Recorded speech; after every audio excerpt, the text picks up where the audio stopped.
जी आज जो है वो हम अपना नेक्स्ट क्वेश्चन स्टार्ट करेंगे जो कि प्रॉब्लम नंबर 3 है जी। और इसमें भी जो है उसने अकाउंटिंग इक्वेशन ही बनाने को कहा हुआ है। तो जो रिक्वायरमेंट है जी उस वो अकाउंटिंग इक्वेशन है और इसमें भी जो है वो क्वेश्चन के अंदर ट्रांजेक्शन्स जो है वो दी हुई होंगी और हमें जो है वो उन ट्रांजेक्शन्स के इफ़ेक्ट्स जो है वो शो करने होंगे अकाउंटिंग इक्वेशन पे। तो यहाँ पर देखिएगा क्वेश्चन नंबर 3 की जो फर्स्ट स्टेटमेंट है इसमें लिखा हुआ show the effect of the following transactions on the accounting equation. अब अकाउंटिंग इक्वेशन है क्या आपको पता लग चुका होगा। इसमें हम एक तरफ जो है वो एसेट लिखते हैं लेफ्ट हैंड साइड पर और राइट साइड पर जो है वो हम लाइबिलिटीज़ और कैपिटल को लिखते हैं। इसमें अगर फर्स्ट ट्रांजेक्शन आप देखें क्या लिखा हुआ है जी, mister Rosheen commenced business. Commence का वर्ड आ रहा है, कमेंस भी इब्तदा करने को कहते हैं, स्टार्ट करने को कहते हैं। तो स्टार्टेड की सेंस में आएगा। तो commence business with cash ₹2 lakh, 2 lakh रुपए से जो है ना वो बिज़नेस शुरू हो रहा है। तो आपने करना क्या होता है, कैश की फॉर्म में चूँकि बिज़नेस स्टार्ट किया जा रहा है यानी कि बिज़नेस में पैसे आ रहे हैं, लिहाजा आपने कैश को शो करना है। कैश से फ्यूचर में बिज़नेस को बेनिफिट होगा, इसलिए कैश आपका एसेट है। और पैसे लाने वाला कौन है, ओनर है। तो ओनर के पैसों को आप कैपिटल कहते हो। यहाँ पर आपने कैपिटल के हेड के नीचे 2 लाख रुपए लिख देना। उसके बाद ये अगली ट्रांजैक्शन है, ही परचेज फर्नीचर फॉर ₹10,000, 10,000 रुपये का उसने फर्नीचर ख़रीदा। आपने क्या करना है, यहाँ पर फर्नीचर के नाम से एक हेड बनाएंगे। फर्नीचर भी जो है वो चूँकि बिज़नेस का एसेट है, फर्नीचर से बिज़नेस को बेनिफिट होगा, इसलिए एसेट की मेन हेडिंग के नीचे आपने ये सब हेडिंग डालनी है। और इसमें जो है वो आप क्या कर रहे हैं, 10,000 रुपये का फर्नीचर ख़रीद रहे हैं। तो जितने का फर्नीचर परचेज़ करेंगे उतने से यहाँ पर इंक्रीज़ कर देंगे। और एक बात यहाँ पे नोट करने वाली है, साथ कैश का वर्ड नहीं लिखा हुआ, यहाँ पर जस्ट इतना ही लिखा हुआ है जी, ही परचेज फर्नीचर फॉर ₹10,000। ऊपर वाली जो ट्रांजैक्शन थी, ऊपर वाली ट्रांजैक्शन में जो है वो लिखा हुआ था कि जब भी हम कोई चीज़ खरीद रहे हैं तो साथ कैश का वर्ड लिखा हुआ आ रहा था। लेकिन इस ट्रांजैक्शन में अगर देखते हैं तो ये मेंशन हुआ है कि फर्नीचर खरीदा है, ये नहीं बताया हुआ कि फर्नीचर जो है वो कैश पे लिया है या क्रेडिट पे लिया है। तो आप जो है वो इस बात को देखो कि बिज़नेस की जो ज़्यादातर ट्रांजेक्शन होती हैं वो कैश पर होती हैं। तो अगर कुछ भी ना लिखा हो यानी कैश या क्रेडिट दोनों में से कोई भी वर्ड मेंशन ना हो तो आपने उसको क्या ट्रीट करना है कि वो ट्रांजैक्शन कौन सी होगी, यानी ये जो फर्नीचर है वो किस पे ख़रीदा गया होगा, डेफिनेट बात है कैश पे ख़रीदा गया होगा। तो कैश का वर्ड ना लिखने की सूरत में भी उस ट्रांजैक्शन का इफेक्ट कैश वाला ही होगा। तो आपने क्या करना है, यहाँ पे फर्नीचर को 10,000 से एक तरफ से इंक्रीज़ किया और फर्नीचर ख़रीदने के लिए जो पेमेंट किया वो आपने यहाँ से कैश में से माइनस कर देनी है। ट्रांजैक्शन कंप्लीट होने के बाद आप इसका टोटल करेंगे। 2 लाख कैश में से 10,000 रुपया पे कर दिया तो बाकी कैश 1,90,000 रुपया रह गया। फर्नीचर 10,000 रुपये से आएगा और इधर जो कैपिटल है वो 2 लाख से शो होगा। अगली जो ट्रांजैक्शन है उसमें देखिएगा लिखा हुआ जी, ही परचेज गुड्स। इसको ज़रा तवज्जो से समझना आपने। He purchase goods worth ₹50,000 for cash and goods worth ₹30,000 on credit. He purchase goods, चीज़ें उसने ख़रीदी हैं, वर्थ कहते हैं मालियत को, 50,000 रुपये की चीज़ें ख़रीदी हैं फॉर कैश, कैश के बदले में यानी कि कैश देके, and goods worth ₹30,000 on credit, और गुड्स 30,000 रुपये की ख़रीदी हैं ऑन क्रेडिट, उधार पर। तो यहाँ पर अगर देखा जाए तो 50 की कैश पर और 30 की उधार पर। तो टोटल जो गुड्स खरीदी गई हैं इसकी तरफ से, ऑनर की तरफ से, वो 80,000 रुपये की ख़रीदी गई हैं। आपने क्या करना है, एसेट के मेन हेड के नीचे गुड्स का जो है वो वर्ड लिखेंगे क्योंकि गुड्स भी जो है वो इसको बेनिफिट देंगी, इसलिए ये आपका यहाँ पे एसेट ट्रीट होंगी। टोटल जो गुड्स आपकी बिज़नेस में आ रही होंगी ना वो 80,000 रुपये की हैं। यहाँ से आपने इंक्रीज़ कर देना 80,000 को। और अब देखना ये है कि कैश पे कितने की खरीदी हैं और उधार पर कितने की खरीदी हैं। तो उसने लिखा हुआ जी 50,000 की कैश पे ली हैं।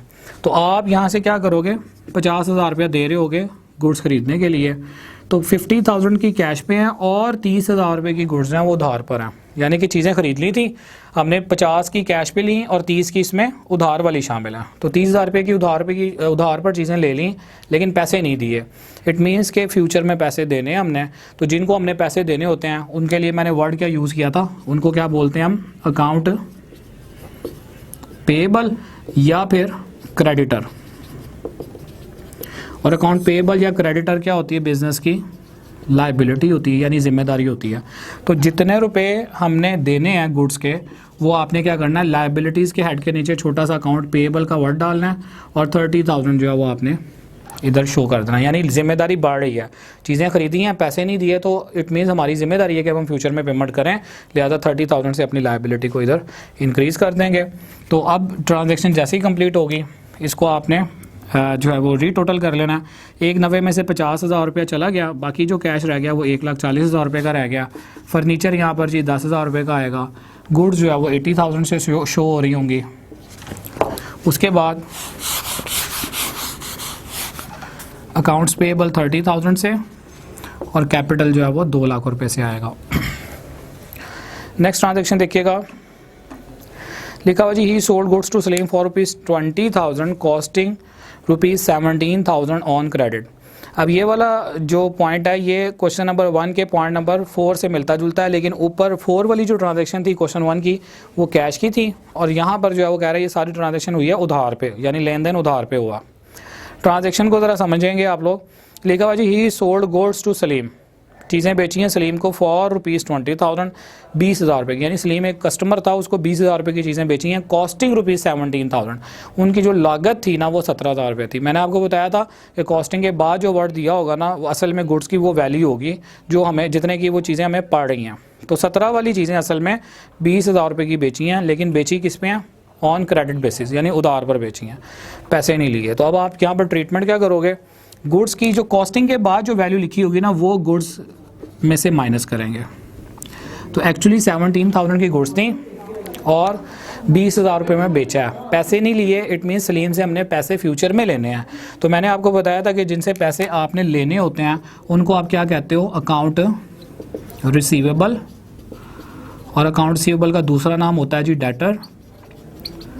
और अगर हम देखें तो ये हमारे क्या होते हैं? एसेट होते हैं। तो इट मीन्स कि सलीम को जो है वो आपने अकाउंट रिसीवेबल अपना डिक्लेयर करना है, क्योंकि हमने सलीम से पैसे लेने हैं। तो आपने एसेट के हेड में अकाउंट रिसीवेबल के नाम से ये टर्म लिख देनी है, और जितने रुपए हमने रिसीव करने हैं ना इन गुड्स को सेल करने के अगेंस्ट वो हमने लिख देने हैं। तो यहाँ पर अगर आप इन दोनों अमाउंट्स को एनालिसिस करो तो क्या पता लग रहा है कि 17,000 रुपये की गुड्स जा रही हैं और उसके बदले हमें 20,000 रुपये आना है, यानी 20,000 रुपये हमने लेना है। तो यहाँ पर जब हम इन दोनों ट्रांजैक्शन दोनों वैल्यूज़ का आप डिफरेंस देखते हैं तो 20,000 रुपये हमें मिलेंगे 17,000 रुपये की चीज़ों को बेचने की सूरत में। तो 3,000 रुपये जो है ना वो प्रॉफिट है। तो जो प्रॉफिट आ रहा होगा वो हमने क्वेश्चन 1 में देखा था, वो ऑनर को मिलेगा, इसलिए ऑनर के पैसों में उसको आपने ऐड कर देना। अच्छा, अब यहाँ पर एक क्वेश्चन ये राइज होता है कि जो है पैसे तो अभी मिले ही नहीं है तो प्रॉफिट क्यों हम डिक्लेयर कर रहे हैं? तो अकाउंटिंग का रूल ये है कि चीज़ें आपने बेच दी हैं उन पर प्रॉफिट के साथ आपने वो चीज़ें बेची हैं। पैसे बेशक आज नहीं मिले, पैसे मिलेंगे 6 महीने के बाद, तो आप जो है वो 6 महीने के बाद पैसे रिकॉर्ड कर लोगे, लेकिन प्रॉफिट जो है वो आज के दिन ही रिकॉर्ड होगा।